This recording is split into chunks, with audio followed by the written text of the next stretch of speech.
Alright, just to give you an idea of how much space you have on this back of the left side of the number plate, this is what it looks like on the inside.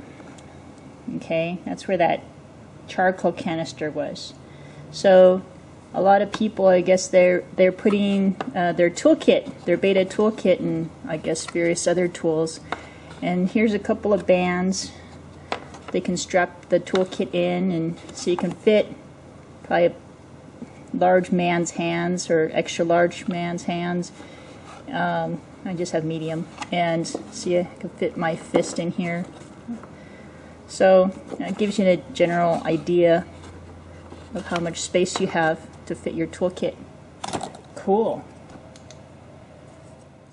Okay, so I'm putting in the toolkit, but before I do that, I'm going to see if I can fit my my bead breaker slash spoons. I have these on from my previous bike. I have these spoons, but with the beta it doesn't work, at least not with the front tire. The front tire, these are too wide. You need a thin one. So on the stock toolkit it has a thin one that I can use until I find something different. But I'm going to put the toolkit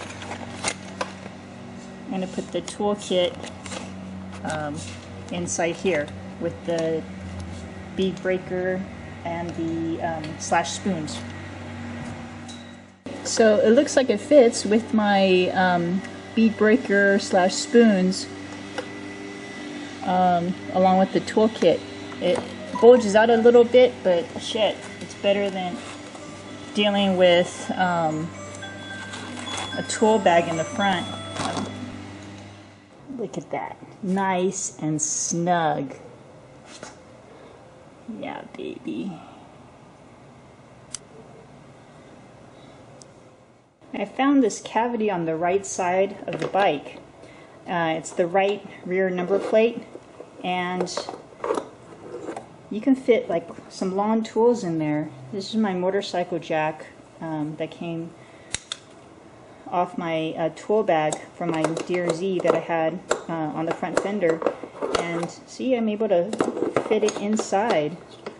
And I'm just going to zip tie it to this crossbar right here, and so it doesn't move around. But you can also fit a couple spoons in here. It's pretty good size.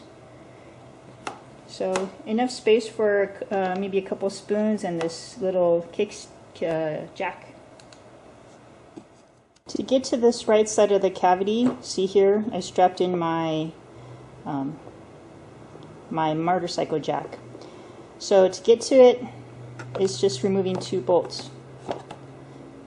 This one right here and this one, 8mm socket wrench. That's it. And then boom, easy. There's your little cavity. Love it. All right, before you forget, make sure you remove the 8mm socket that's from your toolkit and this 6mm Allen wrench. They go together like so. So you can remove the side covers to get to your tool bag or whatever, if you decide to put your tool bag back there in the left rear number plate area.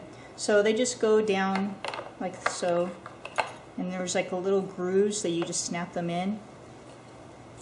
And then same thing with the 8mm.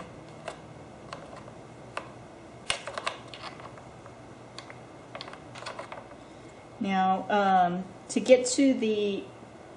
to actually lift up the left rear number plate, you need a couple of screws. I try to find